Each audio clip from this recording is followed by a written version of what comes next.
संविधान दिवस हर साल 26 नवंबर को मनाया जाता है क्योंकि 26 नवंबर 1949 को संविधान को अपनाया गया था। हालांकि इसे 26 जनवरी 1950 को लागू किया गया। लेकिन लगातार एक सप्ताह तक चलने वाले संविधान सप्ताह में हम आपको हर रोज संविधान से जुड़े कुछ रोचक तथ्य और उससे जुड़ी बातें और किस तरीके से भारतीय लोकतंत्र में संविधान की भूमिका रही है इस पर चर्चा करेंगे। क्योंकि भारतीय संविधान में 448 अनुच्छेद और 12 अनुसूचियां हैं और ये हस्तलिखित संविधान है जिसमें 48 आर्टिकल हैं। हालांकि इसे तैयार करने में 2 साल 11 महीने 17 दिन का वक्त जरूर लगा, लेकिन इसमें लचीलापन है क्योंकि वक्त के साथ इसमें बदलाव के विकल्प भी दिए गए हैं।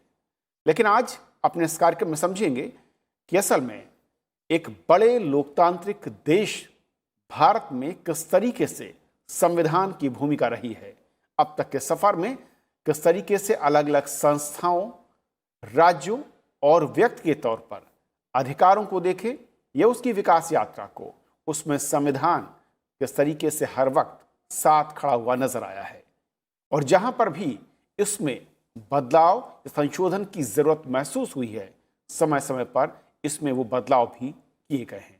और इसका असर किस तरीके से हमने देखा है आज़ादी के बाद से 2020 तक, ये भी समझेंगे अपने 3 बेहद खास मेहमानों के जरिए। हमारे साथ हैं देशरत्न निगम जो कि सुप्रीम कोर्ट में एडवोकेट हैं, आपका स्वागत है।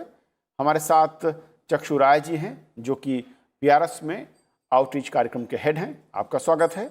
और हमारे साथ प्रोफेसर SP श्रीवास्तव जी हैं जो कि नेशनल जुडिशियल अकेडमी भोपाल में हैं, आपका स्वागत है। शुरुआत में निगम साहब आपसे करना चाहूँगा कि जब हम एक लोकतंत्र के तौर पर अपने सफ़र को देखते हैं और उसमें अगर हम संविधान की भूमिका को समझें, क्योंकि आप एक एडवोकेट हैं, बेहतर समझा पाएंगे कि वो किस तरीके से नज़र आती है, एक आम आदमी के नज़रिए से, एक समाज के नज़रिए से, एक देश के नज़रिए से। जी देखिए, अगर हमें अपने संविधान को समझना है तो हमें अपने पड़ोसी देशों को देखना पड़ेगा। वहाँ क्या हुआ और हमारे यहाँ क्या हुआ और हमारे संविधान ने हमें किस तरह से आगे बढ़ाया लोकतंत्र और स्वतंत्र राह पर। जिस तरह से सरकारें आईं और गईं, चुनाव हुए, और उसको अगर देखें तो जो प्रक्रिया हमारे संविधान में दी हुई है वही लागू हुई, उसी पे हम चले। और आज भी जो सरकारें हैं इसी संवैधानिक प्रक्रिया के तहत आ रही हैं और जा रही हैं।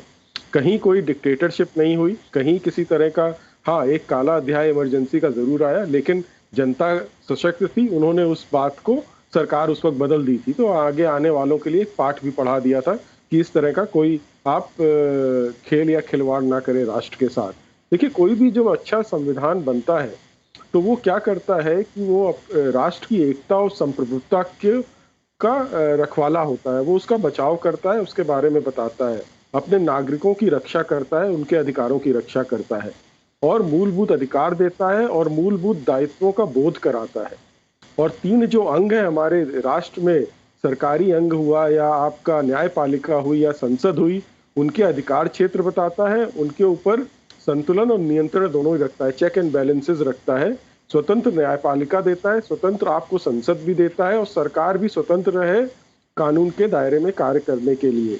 और ये सरकार ईमानदारी से काम करे, अच्छे तरीके से, उसकी भी जो प्रक्रिया है उसको भी सुनियोजित करता है। अगर आप देखें कि आपके अधिकार हैं और या दायित्व है, वो दोनों का बोध और रक्षा आपकी न्यायपालिका करती है और सरकारों की भी जिम्मेदारी है। और ये सरकारें आए कैसे, उसके लिए उन्होंने इलेक्शन कमीशन का प्रावधान किया है। जो करदाता है और उनके जो पैसे हैं उनका सही और ईमानदारी से इस्तेमाल हो, तो ऑडिट की प्रोविजंस दिए हुए हैं, CAG का प्रोविजंस दिया हुआ है। ये बहुत ज़रूरी है कि जो जनता का पैसा है उसका सही उपयोग हो रहा है, ईमानदारी से हो रहा है। और एक बैलेंस बना के रखता है आपके फंडामेंटल राइट्स और फंडामेंटल ड्यूटीज़ में। डायरेक्टिव प्रिंसिपल्स हैं जो आपके पॉलिसी गाइडलाइंस करते हैं कि आपकी पॉलिसीज़ इसके तहत बननी चाहिए। तो एक जो मूलभूत ढांचा आपका जो दिया हुआ है आपने, मैं मोटा मोटी बता रहा हूँ, बाकी तो अंदर हम बाद में जाएंगे, तो ये आपको बताता है कि सरकारें किस तरह चलनी चाहिए और बताता है, ये भी बताता है कि जनता सुप्रीम है, सर्वोच्च है, भारतीय जनता सर्वोच्च है, इसलिए क्योंकि ये संविधान जनता ने ही दिया है अपने आप को। और ये जनता वो जनता है जो आज की जनता है, ऐसा नहीं है कि जो जनता उस वक्त थी। ये जनता अलाइव एंड किकिंग जिसको कहते हैं, आज की जनता है। वो संविधान हमको हर दिन देती है, ऐसा नहीं कि एक बार दे दिया गया। तो इसको बहुत ही जीवंत संविधान बोला जाता है कि, और जनता इस पर हमेशा नजर रखती है। श्रीवास्तव साहब, क्योंकि जब हम भारत जैसे लोकतंत्र को देखते हैं, उसके सफ़र को देखें, और जब शुरुआत हुई, आज़ादी मिली, उस वक्त के जो हालात थे, चाहे वो अलग अलग राज्यों की बात करें, समाज की बात करें, वर्ग की बात करें, आर्थिक या सामाजिक तौर पर विषमता की बात करें, लेकिन जो कॉन्सेप्ट संविधान सभा में अलग अलग बहसों के जरिए जो हमारे पास मूर्त रूप में सामने आया, किस तरीके से आप देखते हैं कि चेक एंड बैलेंस और एक आम व्यक्ति, आम आदमी और शीर्ष पर बैठे आदमी के बीच जो एक रिश्ता है वो, और दूसरा कार्य पद्धति और उसके बाद निगरानी का सिस्टम, कैसे ये संविधान देता है और किस तरीके से ये लोकतंत्र उसके जरिए आगे बढ़ता है, मजबूत होता है, खुशहाली की तरफ, खुशहाली के रास्ते की तरफ बढ़ता है। संविधान एक आधारभूत ढांचा है जिसके आधार पर पूरी सरकार चलती है। और कभी कभी क्या होता है कि हम एकदम वर्तमान में देखते हैं कि संविधान की क्या कमियां हैं, लेकिन आप इसकी रफ्तार को देखिए और इसकी प्रगति को देखिए धीमे धीमे, तो किस तरह से हमारे संविधान ने, हमारी न्यायपालिका ने हमारे संविधान के माध्यम से इस व्यवस्था को कितना मजबूत किया है, इसे देखना बहुत ही आवश्यक है। मैं न्यायपालिका की बात करना चाहता हूं क्योंकि मैं न्यायिक अकादमी से जुड़ा हुआ हूं, और जिस तरह से धीरे धीरे आप देखिए कि सुप्रीम कोर्ट ने बहुत रिस्ट्रिक्टिव इंटरप्रिटेशन को छोड़ के बहुत ही लिबरल और ब्रॉड इंटरप्रिटेशन किया है और न्यायपालिका को रियली इफेक्टिव बनाया है। आलोचनाएं होती हैं, लोग कहते हैं कि हमको न्याय नहीं मिलता है या बड़ी परेशानियां हैं, लेकिन आप ग्राउंड रियलिटी देखिएगा तो अभी भी न्यायपालिका ही एकमात्र ऐसा उपचार है जहां पर आदमी को विश्वास है। आर्टिकल 21 का इंटरप्रिटेशन करते हुए सभी जानते हैं सुप्रीम कोर्ट ने कितना विस्तृत और कितना विस्तारवादी इंटरप्रिटेशन किया है कि कई अधिकार, कई चीजें जो कि छूट गई थी लिखित संविधान में, उसे हमने समावेशित कर लिया है। ड्यू प्रोसेस ऑफ लॉ जो अमेरिका का फंडामेंटल रूल था, जिसको कि हम लोगों ने छोड़ दिया था, लेकिन 75 में मेनका गांधी के केस में सुप्रीम कोर्ट ने इसको अपने यहाँ आत्मसात कर लिया है। राइट्स बहुत से बढ़ा के रख दिए हैं। हम पर्यावरण के ऊपर भी ध्यान देते हैं, शिक्षा के ऊपर भी ध्यान देते हैं, हर चीज पर हम सुप्रीम कोर्ट के माध्यम से, उच्च न्यायालयों के माध्यम से आज ध्यान दे रहे हैं। तो ये जो हमने आधारभूत ढांचा खड़ा किया था संविधान बना के, उसे हमने बहुत विस्तारित किया है। वर्तमान में हो सकता है हमें ऐसा लगे कि हम बहुत अच्छे नहीं जा रहे हैं, लेकिन आप इसको अगर एक पृष्ठभूमि में देखेंगे, बैकग्राउंड में देखेंगे, तो आपको पता चलेगा कि वाकई हमारी जर्नी बहुत ही शानदार रही है और हमने बहुत अच्छे अच्छे काम किए। आज भी लोग न्यायपालिका में आते हैं, उनको उपचार मिलता है। कोई संस्था शायद नहीं होगी कि आज सुबह एप्लीकेशन लगाइए, दोपहर में आपको ऑर्डर मिल जाता है। न्यायपालिका में ऐसा होता है। तो ये बड़ी कम चीज नहीं होती है, लोगों को विश्वास होता है कि वो जाके उपचार ले सकते हैं। तो इसे देखते हुए हम जानते हैं कि न्यायपालिका जो कि लोकतंत्र का एकमात्र मजबूत आधार है, बिना स्वतंत्र न्यायपालिका के हम लोकतंत्र की कल्पना भी नहीं कर सकते। उस न्यायपालिका को हमारे संविधान ने बहुत ही मजबूत बनाया है और हमारे न्यायाधीशों ने भी इसको बहुत आगे ले जाने का प्रयास किया। धीमे धीमे प्रशिक्षण के रूप में भी हम लोग क्या करते हैं कि न्यायिक अधिकारियों को धीमे धीमे, हर स्टेट में एक एकेडमी है, सेंटर की एकेडमी भोपाल में स्थित है। एकेडमी में न्यायिक अधिकारी जजेस आते हैं, आपस में बातचीत करते हैं, प्रशिक्षण देते हैं और अपने को और ज़्यादा मजबूत करके वापस न्यायपालिका में जाते हैं और काम करते हैं। इनका प्रभाव होता है, तो हर चीज़ बुरी नहीं है, बहुत ही अच्छी अच्छी चीज़ें आगे पीछे हो रही हैं, जिनको कि जब आप एक कॉन्टेक्स्ट में देखेंगे तो आपको पता चलेगा कि वाकई हमारा न्यायपालिका के माध्यम से अपना लोकतंत्र बहुत मजबूत होता जा रहा है। श्रीवास्तव साहब, बिल्कुल ठीक कहा आपने, लेकिन हम अगर तमाम अंगों को एक साथ देखने की कोशिश करें, और चक्षु जी, क्योंकि अगर हम जो हमारी विधानसभाएं हैं या हमारी जो संसद है, अगर उस नज़रिए को देखें और जो संविधान में इसके अधिकार दिए गए, किस तरीके से आम पब्लिक को रूल्स मिलेंगे, कैसे उनकी कार्यशैली तय होगी, उसे आप कैसे देखते हैं? और ये जो टूल संविधान में जिस मकसद के साथ उनकी स्थापना की गई, और वो उस दौर में, यानी कि मैं कहूँ कि 50 के दशक में जब इसकी बात होती है, चर्चा होती है, वो आज के दिन भी किस तरीके से जो है प्रैक्टिकल दिखते हैं, धरातल पर उनका असर दिखता है, और किस तरीके से दूरगामी नतीजों को देखते हुए संविधान में उनको जोड़ा गया।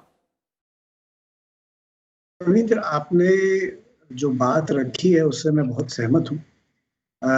आप ये देखें कि एक जो ऐसा दस्तावेज जो कि 1950 में बना था, वो आज भी देश का मार्गदर्शन कर रहा है। तो मेरे हिसाब से जो संविधान है वो एक जीवित दस्तावेज है, जिसकी बात मेरे फेलो पैनलिस्ट भी कर रहे थे। बट पिछले 60-65 सालों में जो संविधान में धीरे धीरे बदलाव लाए गए, उन बदलावों का मकसद ये है कि संविधान करंट रहे, जो लोगों की अपेक्षाएं हैं, जो लोग उससे चाहते हैं, जो देश के सामने नई चुनौतियां हैं, संविधान उनको पूरी तरह से एड्रेस कर पाए।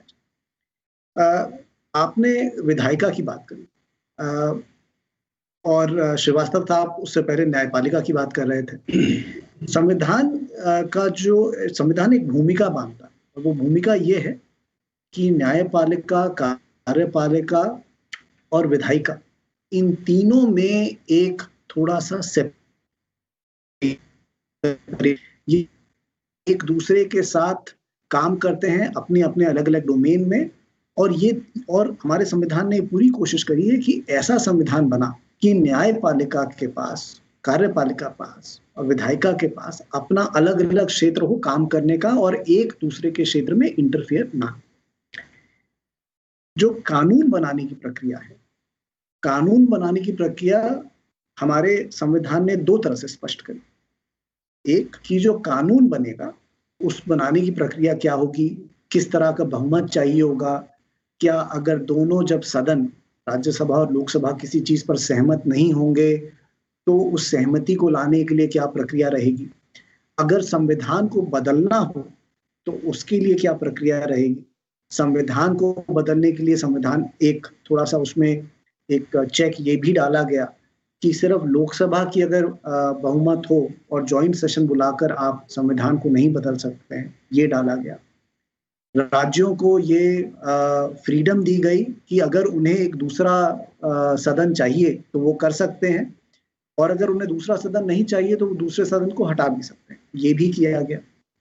एक थोड़ा सा मैं डिस्टिंक्शन लाना पाऊंगा, जैसे कि अगर मान लीजिए आप यूनाइटेड स्टेट्स ऑफ अमेरिका का कॉन्स्टिट्यूशन देखें, तो वहां पे ये होता है कि अगर उनके सदन में अगर बजट नहीं पास हो पाता है तो उनकी जो सरकार है वो शट डाउन में चली जाती है। हमारे यहाँ पे ऐसा है ही नहीं। हमारे यहाँ पे ऐसा है कि अगर कोई सरकार अपना बजट संसद में पास नहीं करा पाती है तो इसका मतलब उसके पास संसद का सपोर्ट नहीं है और उसका इस्तीफा हो जाता है। हमारे यहाँ पे सिर्फ चुना हुआ जो सदन है, जो डायरेक्टली इलेक्टेड हाउस है, उसी के पास पावर ऑफ द पर्स है, बजट की उसके पास पावर है, राज्यसभा के पास पावर है। और सबसे बड़ी बात, ये सारी चीजें जो हमारी विधायिका करती है, वो उसका नेतृत्व जो करते हैं, जो उपराष्ट्रपति हैं राज्यसभा के लिए और जो लोकसभा के स्पीकर हैं, जब उनका शपथ ग्रहण होता है तो वो ये कहते हैं कि वो संविधान को बचा के रखेंगे। और ये काफी इंपॉर्टेंट हो जाता है दैट हमारे यहाँ पे the presiding officers are come from the house. उपराष्ट्रपति जी नहीं आते हैं, वो सदन का हिस्सा नहीं होते हैं, बट अधिकतर ये देखा गया है that the presiding officers guide the house. एक आखिरी चीज मैं ये कहना चाहूंगा, ये नहीं है कि अगर विधायिका कोई कानून बना देती है तो वो एकदम फुल और फाइनल हो जाता है। अगर वो कानून संविधान के किसी आर्टिकल के खिलाफ जाता है या संविधान को वायलेट कर रहा होता है तो विधायिका का, न्यायपालिका का पूरा हक होता है कि उसे वो खारिज कर सके। एक आखिरी चीज, क्योंकि श्रीवास्तव साहब न्यायपालिका की बात कर रहे थे, मैं इस पर थोड़ा सा ये कहना चाहूंगा। जब हमारा संविधान पारित हुआ तो उसके बाद लोगों ने संविधान को अपनाना शुरू किया। मैं कहीं एक जगह एक आंकड़ा पढ़ रहा था और उस आंकड़े पे मैंने ये पढ़ा कि 1950 में लगभग 600 से 700 रिट सुप्रीम कोर्ट के सामने फाइल करी गई। 1950 से लेके 1962 तक हमारे सुप्रीम कोर्ट ने कुछ 3800 केस सुने। इसी 12 साल के अंतराल में यूएस के सुप्रीम कोर्ट ने मुश्किल से कुछ हजारे केस सुने हुए होंगे। तो जो संविधान को अपनाने की प्रक्रिया थी वो बाद में नहीं शुरू हुई। संविधान को मेरे जैसे आपके जैसे सिटीजन्स ने उसको संविधान को बनते ही अपनाना शुरू कर दिया और जुडिशरी के पास जाने लगे अपनी शिकायतें लेके सरकार को रोकने के लिए या फिर अपनी ग्रीवियंसेस को लेके जिसका उन्हें रिड्रेसल चाहिए। बिल्कुल बेगम साहब, क्योंकि जब हम देखते हैं संविधान में जिस तरीके से उस वक्त में जब अलग अलग संवैधानिक संस्थाओं का निर्माण हो, उनके दायरे की बात हो या फिर व्यक्ति की निजता, उसके अधिकार या कर्तव्यों की बात हो, उसका भी एक सीमांकन किया गया और साथ ही साथ कोई भी किसी दूसरे की सीमा रेखा तक पहुंचे जरूर लेकिन उसका उल्लंघन न करे, इसके लिए एक न्यायिक तौर पर जो सिस्टम खड़ा किया गया। कैसे देखते हैं कि ये जो अलग अलग संस्थान या जो लिमिटेशंस या सीमाएं तैयार की संविधान ने, उसका लोकतंत्र की ग्रोथ यानी कि मैं कहूँ कि वहाँ के देश के विकास और उसके साथ साथ उसकी मजबूती में ये कितना क्रूशियल रोल इनका अब तक दिखता है? खविंद्र जी, मैं इस विषय में ये बता दूं कि हमारे संविधान ने हर एक की सीमाएं तय करी हैं, वो उसको लांघना नहीं है। जैसे कार्यपालिका हुई, न्यायपालिका हुई या विधायिका हुई, इनको अपने अपने क्षेत्र में काम करना है। अगर वो दूसरे के क्षेत्र में जाते हैं तो वहाँ न्यायपालिका हमारी बीच में आ जाती है। तो इसलिए आप देखेंगे जो हमारा अनुच्छेद 226 है और 32 है, ये केंद्र में है। ये सबसे बहुत ही महत्वपूर्ण माना गया है। किसी को कोई परेशानी है, चाहे वो राज्य हो या आम नागरिक हो, वो जो कॉन्स्टिट्यूशनल कोर्ट्स हैं जैसे हाई कोर्ट है, सुप्रीम कोर्ट में, उसमें अपने ग्रीवेंस के लिए जा सकता है और वहां से रिलीफ ले सकता है। तो ये बहुत बड़ी बात है। चाहे दो राज्यों के बीच में झगड़ा हो या केंद्र और राज्य के बीच में झगड़ा हो या किसी का कानूनी हक है या मूलभूत अधिकार है, उसके बारे में कोई उसको अगर ग्रीवेंस है तो वो जा सकता है। और विकास देखिए तभी संभव है जो हमारा संघीय ढांचा है, जिसमें कि राज्य सरकारों के लिए अलग एक लिस्ट बनी हुई है और यूनियन के लिए एक अलग लिस्ट बनी हुई है, कंकरेंट लिस्ट बनी है, जिसमें वो अपने अपने क्षेत्र में काम करें। अगर नहीं करते हैं, एक दूसरे के क्षेत्र में दखल देने की कोशिश करते हैं, तो विकास भी नहीं होगा और आप चारों तरफ केओस देखेंगे। तो ये बहुत ही सोच विचार करके ये तीनों लिस्ट बनाई गई हैं। कहीं कोई झगड़ा होता है दो राज्यों के बीच में तो आप सुप्रीम कोर्ट जा सकते हैं सीधे। तो ये जो व्यवस्था की गई है ये, और जैसे चुनाव प्रक्रिया है हमारी, इलेक्शन कमीशन का जो निर्धारण किया हमारे संविधान ने, ये बहुत बड़ी बात है। उसको चुनाव करवाने हैं और जो आपको जो आपको राइट दिया हुआ है आपको अपने वोट का, वो संवैधानिक कॉन्स्टिट्यूशनल राइट नहीं है, वो आपका लीगल राइट है जो रिप्रेजेंटेशन ऑफ पीपल्स एक्ट में आता है। ये भी बहुत सोच समझ के रखा गया है, क्योंकि कई बार ऐसा हो सकता है कि ऐसे हालात हो सकते हैं कि आपका वो हक उस वक्त सस्पेंड कर दिया जाए। तो जैसे इमरजेंसी हो गई, कुछ ऐसे हालात हो गए या वॉर हो गया, तो इसलिए उसको फंडामेंटल राइट नहीं दिया गया, उसको रिप्रेजेंटेशन ऑफ पीपल्स एक्ट के तहत उसको स्टैट्यूटरी राइट दिया हुआ है, कानूनी हक है वो अलग से। तो ये बहुत सोच समझ के जो चीजें की गई हैं। और दूसरा आप ये भी देखेंगे कि एक जो चीज है, एक संतुलन हमको चाहिए जो मूलभूत अधिकार है दायित्व के बीच में। आज की डेट में अगर आप देखें तो मूलभूत अधिकारों का पलड़ा ज्यादा भारी है और दायित्व बोध कम है हमारा, जो कि एनफोर्सेबल नहीं है कोर्ट ऑफ लॉ में। तो हमारा समाज, कोई भी समाज जिसमें दायित्व बोध नहीं होगा, तो उसमें वहां आपको परेशानियां नजर आएंगी, जो आजकल आपको देखने को मिल रही हैं। और इस पर बहुत विचार चल रहा है कि ये जो दायित्व, मूलभूत दायित्व दिए गए हैं, इनको कैसे ऊंचे स्तर पर ले जाया जाए, जिससे कि लोगों को समझ में आए। और ये सारी चीजें गंभीर हैं। और दूसरा, जैसे यूनिफॉर्म सिविल कोड हुआ, ये अगर ये कोर्ट में एनफोर्सेबल होता, डायरेक्टिव प्रिंसिपल्स ऑफ पॉलिसी, तो ये कब का आ चुका होता। ये परेशानी आपको आज नहीं उठानी पड़ती। यूनिफॉर्म सिविल कोड के बारे में किसी को कोई चिंता करने की जरूरत भी नहीं होती। तो एक जो समाज है, कुछ चीजें हैं, जैसे इवोल्यूशनरी है हमारा संविधान, जीवंत है, जीवित है और इवोल्यूशनरी है। और जनता को ये ताकत दी गई है कि समय और चुनौतियों के हिसाब से वो उसमें बदलाव करे। 100 से ज्यादा संशोधन हो चुके हैं। 395 किसी समय आर्टिकल हुआ करते थे, आज 448 है। तो ये हमारे समय के अनुसार ये बदल रहा है और ये इतना लचीला भी है और दृढ़ भी है। आप केशव नंदा भारती केस में आप बेसिक स्ट्रक्चर नहीं चेंज कर सकते, ये प्रिंसिपल ले डाउन कर दिया गया। आप जो हमारी मूलभूत चीजें हैं, ढांचा है, उसे आप नहीं बदल सकते, तो दृढ़ भी हो गया। लेकिन संशोधन इतने हुए तो लचीला भी है, चुनौतियों का सामना भी कर सकता है। तो ये सारी चीजें बताती हैं कि हमारे जो कॉन्स्टिट्यूएंट असेंबली थी और हमारे संविधान बनाने वाले थे बहुत दूरदर्शी थे और उनके मालूम था कि क्या चुनौतियां आएंगी, तो इसको लचीला भी रखा और एक तरीके से दृढ़ भी रखा। ओके श्रीवास्तव साहब, क्योंकि जब हम दुनिया के अलग अलग देशों को देखते हैं और ऐसा है कि जब भारत को आज़ादी मिली उस वक्त कई और दूसरे देशों ने उसके आसपास है उसके बाद में अलग अलग तरीके के संविधान को अपनाया, लेकिन जो समानता का एक अधिकार या संविधान की नज़र में जिस तरीके से इक्वलिटी की बात की गई किसी भी वर्ग, समाज, धर्म या मैं कहूँ कि राज्यों के नज़रिए से, ये जो फैक्टर है ये भी कितना क्रूशियल दिखता है और किसी भी लोकतांत्रिक देश के लिए, उसकी मजबूती के लिए, उसके विकास के लिए ये इसका रोल कितना बड़ा हो जाता है। संविधान के और अधिकारों के साथ अगर हम इक्वलिटी के अधिकार की बात करते हैं तो ये इसकी आत्मा है और बिना इक्वलिटी हुए आप किसी सक्सेसफुल संविधान की बात भी नहीं कर सकते हैं। तो इक्वलिटी सबसे महत्वपूर्ण है और इसी को हमारी न्यायपालिका ने बहुत अच्छे से बचा के रखा है।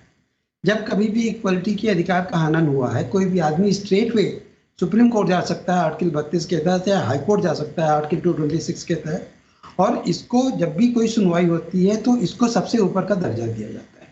और इक्वलिटी हमारे यहाँ दो तरह से रखी गई है, इक्वल प्रोटेक्शन ऑफ लॉ, कि हर को इक्वल प्रोटेक्शन मिलेगा और लॉ के सामने सब इक्वल है, चाहे बड़ा आदमी गिरफ्तार हो, चाहे छोटा आदमी गिरफ्तार हो, चाहे मजदूर गिरफ्तार हो, सबको 24 घंटे के सब के भीतर मजिस्ट्रेट के सामने प्रस्तुत किया जाना है। बेल देने का अधिकार न्यायपालिका को दिया गया है। तो इक्वलिटी के अधिकार को हम लोगों ने बहुत अच्छी तरह से बचा के रखा है और इसी इक्वलिटी के अधिकार को न्यायपालिका में एक दूसरे तरह से भी अपनाया है। कई लोग गरीब होते हैं, न्यायपालिका के सामने आते हैं, कई लोग बहुत सक्षम होते हैं, तो अगर ये लोग आपस में लड़ेंगे तो इक्वलिटी नहीं हुई। तो गरीब आदमी को भी उसके बराबर लाना है, उसके लिए हमारे यहाँ पूरा तंत्र बना के रखा गया है। सुप्रीम कोर्ट में लीगल एड काउंसिल बनी हुई है और डिस्ट्रिक्ट कोर्ट तक जाती है कि अगर कोई गरीब आदमी है, अक्षम आदमी है, जो अपना रिप्रेजेंटेशन अच्छे से नहीं कर सकता है, तो उसको राज्य के खर्चे पर ये लीगल एड दिया जाएगा। और इस अधिकार को हमारे यहाँ इतना आगे ले गया है सुप्रीम कोर्ट, कहता है कि अगर किसी मुलजिम को मैजिस्ट्रेट के सामने प्रोड्यूस किया जाता है तो मैजिस्ट्रेट का ये दायित्व है कि उसको बताया कि उसको लीगल एड मिल सकता है। बहुत दूर तक ले गए हम लोग। ऐसा नहीं है कि हमने एक जज बैठा दिया, दोनों आदमी उसके सामने खड़े हो गए, अब दोनों आदमी अपना वकील रखे, नहीं रखेंगे तो हमसे कोई मतलब नहीं। ऐसा नहीं है। अगर एक आदमी गरीब है या किसी कारण से अपना वकील नहीं रख सकता है तो शासन का ये दायित्व है कि वो उसको वकील प्रदान करे। और दायित्व को आगे बढ़ाते हुए कहा है कि मजिस्ट्रेट का ये दायित्व है कि उस आदमी को बताया कि तुमको ये अधिकार है कि तुमको लीगल एड मिल सकती है, अगर तुम चाहो तो मैं तुमको दूंगा। तो देखिए अधिकारों को, इक्वलिटी की रात को कहाँ तक हम लोग लेके गए। ये छोटे छोटे टुकड़ों में ये विकास हुआ, लेकिन ये इतना मजबूत विकास है जो कि एक बहुत ही मजबूत धरातल प्रदान करता है लोकतंत्र को डेवलप करने के लिए। अच्छा, हाई कोर्ट सुप्रीम कोर्ट बहुत बड़ी चीज है लोगों, लेकिन कॉमन आदमी सब हाई कोर्ट सुप्रीम कोर्ट नहीं जा सकता है। उनके लिए तो supreme court, high court, district court है।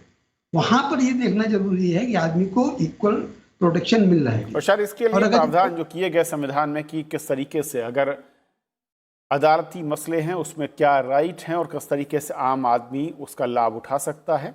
लेकिन चक्षु साहब, एक जो संघीय ढांचा जब हम बात करते हैं, क्योंकि भारत में जिस तरीके से ढांचा है उस नज़रिए से अगर संविधान को देखें, राज्यों के नज़रिए से क्या महत्वपूर्ण चीज़ें संवैधानिक जो ताकत है उन्हें मिलती है, उन्हें खड़ा करती है और फिर उन्हें राष्ट्र के तौर पर मजबूती देने के लिए एक कतार में खड़ा करती है।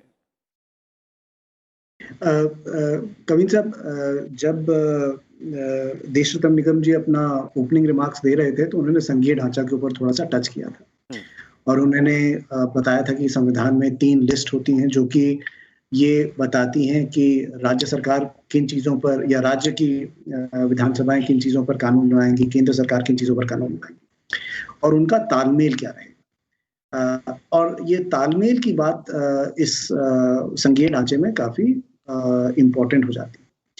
जैसे कि मान लीजिए केंद्र सरकार ने कोई कानून बनाया और राज्य सरकार को ये लगता है कि उस कानून को थोड़ा सा बदलने की जरूरत है उस राज्य के लिए।